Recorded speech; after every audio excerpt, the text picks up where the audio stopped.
Hello everybody, hope you're doing great today. This is Paul from Aquariums and Gardens. So in today's video, we're here in late fall and we've had a number of cold days where, below freezing, frost on the ground. So basically it's killed all my garden plants here. I should say most of my garden plants. The mint is still thriving and surviving. Mint is a totally different thing, but for the rest of my garden plants, they're past the point of any recovery. They're frozen, they just need to be cleaned out of the garden. And in this video, I'm going to show you the process I use to clean out the garden to basically get it ready for the next growing season. So I do use a no-till method, and the reason I do that is because I like to leave everything that's below the surface as is without disturbing anything in there. So I will leave the roots underground, any of the stems, part of the stem of the plant that stays underground, that stays underground.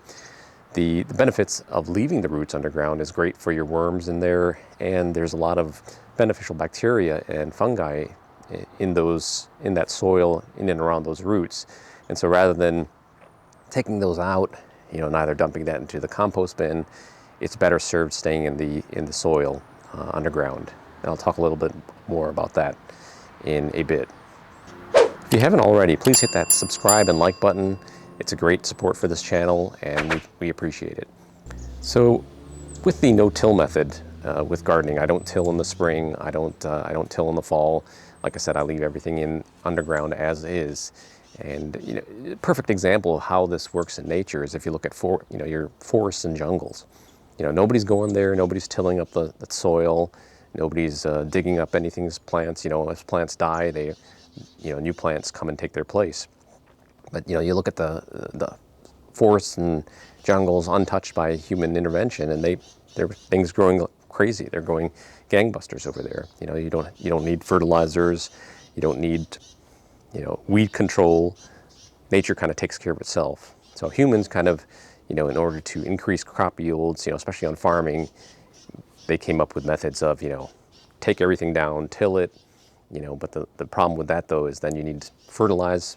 Add fertilizer there, a lot of water compared to less water in in a natural environment. So that's the goal and the aim I'm trying for in my gardens, and I would say I'm pretty successful with it.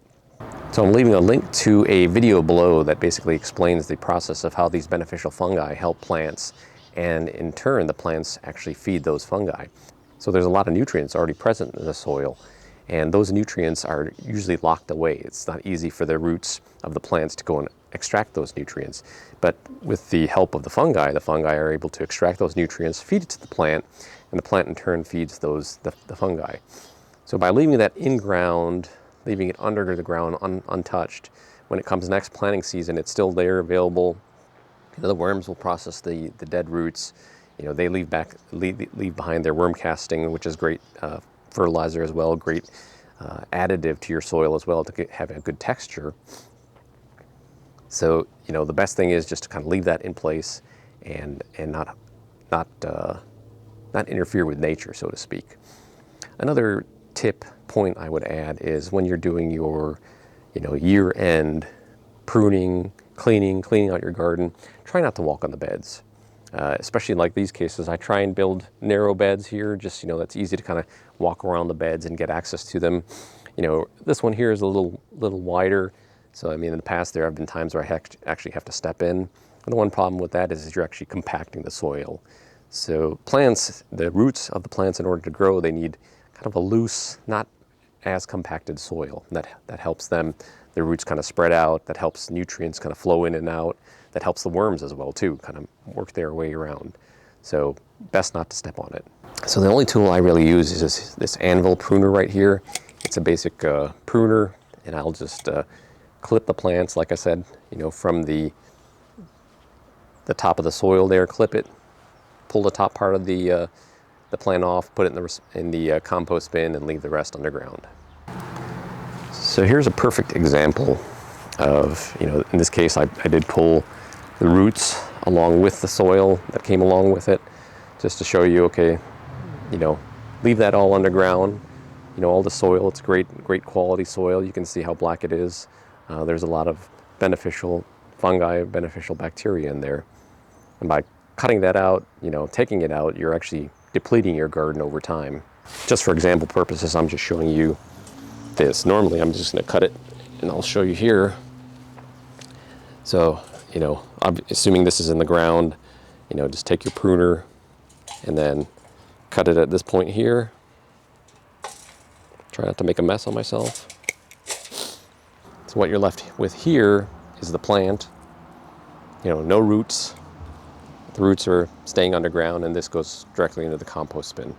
So even if you are to shake off the roots, you know, let's say, okay, I want to take the roots out as well too, you shake it off. Yeah, you're getting out, you know, you're leaving behind some of the soil off of those roots. Same time too, there's still a lot of stuff in there that's, you know, microscopic, you can't really see, they're attached to the roots. You know, by taking that out, again, you're depleting your soil there, you're depleting your garden, and it's not going to do as great as time goes on. So it's best just to leave it in there, let the worm colonies, let the other bacteria kind of digest and dissolve that the roots and become part of your garden for the next year. Another benefit of leaving the roots in place, especially in the wintertime, you get these heavy snows, occasional rains, you get erosion. So the roots, as long as the roots are in there, they haven't decayed. I mean, it takes a couple cycles before they fully decay, but they also assist in keeping the composition of the soil.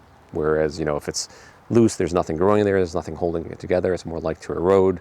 Anytime it rains, it's going to wash away your soil, and that also hurts your garden over time. So you might be able to see in this bed over here, I've actually had some, has some settling, so I do need to fill it up. I'm going to fill it up with compost. I use a bokashi compost. Any kind of compost in your garden beds, especially over the wintertime, is a great thing to use. Helps rebuild that fertility for the next growing season. I use a bokashi soil, which I make in a bokashi soil factory. I'll include a link to that video where I show how I do that in the top right. And then I also include a link to my bokashi composting video.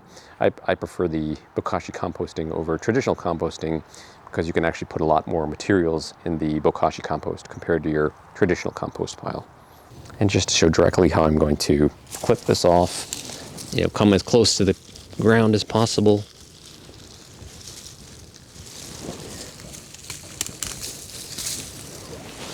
Clip it. You know, the roots still stay underground, and the plant, it has been cut and it's ready for putting in the compost bin. So one of the huge benefits for no-till method, keeping your soil not compacted, you know, kind of loose, it's basically you get a lot more healthy plants, and you're using less fertilizer. You know, healthy plants using less fertilizer, less water, they're more disease resistant and they're more pest resistant. Pests are more likely to attack unhealthy plants, and that's why you'll see in a lot of gardens, you know, then you kind of get into a cycle. You're fertilizing in order to boost the growth of the plant, and then you're getting pests because those plants aren't great, and those pests are, you know, harming the plants, and then you got to use pesticides, or you got to use antifungals or antivirals to keep disease and pests away from your plants. But in my case, like I said, you know, in other videos, I don't use much fertilizer. The bokashi compost works great. I will use a fish hydrosolate, and you'll mix that with water, and actually what that does is that feeds the fungal colonies underground in the soil, and that in turn, you know, encourages the fungus to grow around those roots and then ends up feeding the plants. So what kind of methods do you use when you're ending your garden for the season, when you're taking everything down? Do you till? Do you dig up the roots? Do you leave the roots in place? Do you leave the plants in place? Do you use cover cropping? There's multiple different methods to kind of lead to the same end result of a healthy garden for the next year. What are your thoughts on what works best and why? Feel free to leave a comment below as to what you use or how you use it and why you like that method. And again, please subscribe and like this video, and I'll see you in the next video. Thank you.